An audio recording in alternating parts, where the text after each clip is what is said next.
Welcome to Sunday School. Psalm 126, 5 and 6. They that sow in tears shall reap in joy.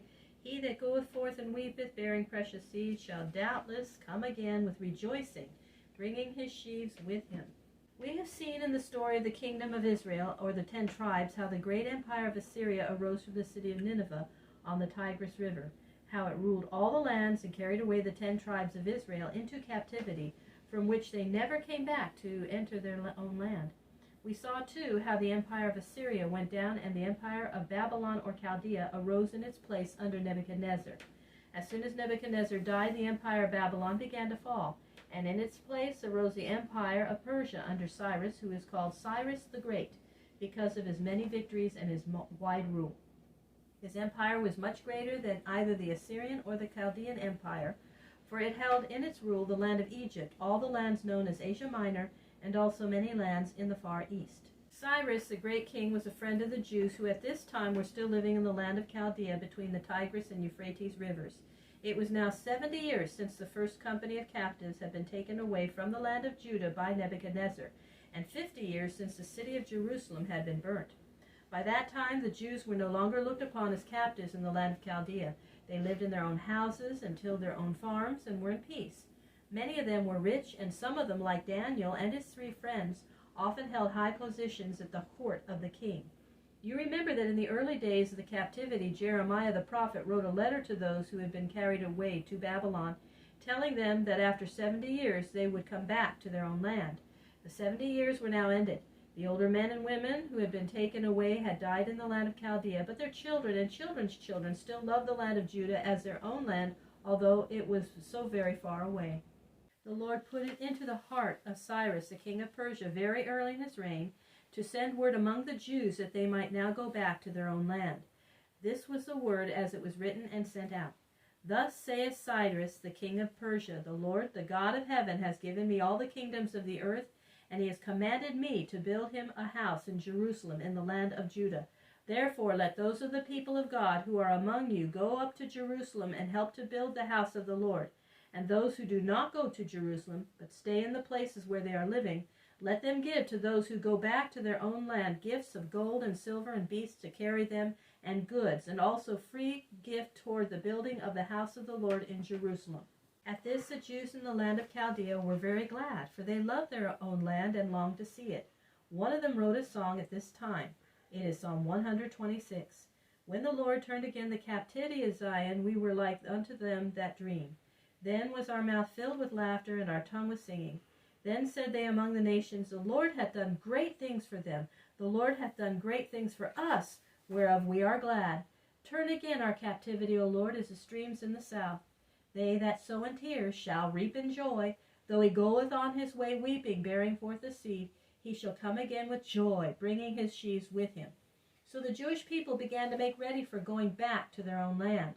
Most of those who were rich and noble in rank stayed in the land of Chaldea and other lands of the Persian Empire. But though they did not go back to the land from which their fathers had come, they gave large gifts of gold and silver to help those who did go. And Cyrus the king took from the treasure house in Babylon all the vessels of the temple that had been taken away by Nebuchadnezzar, and gave them to the Jews to be used in the new temple which they were soon to build. These were plates and dishes and bowls and cups of gold and silver, more than 4,000 in all.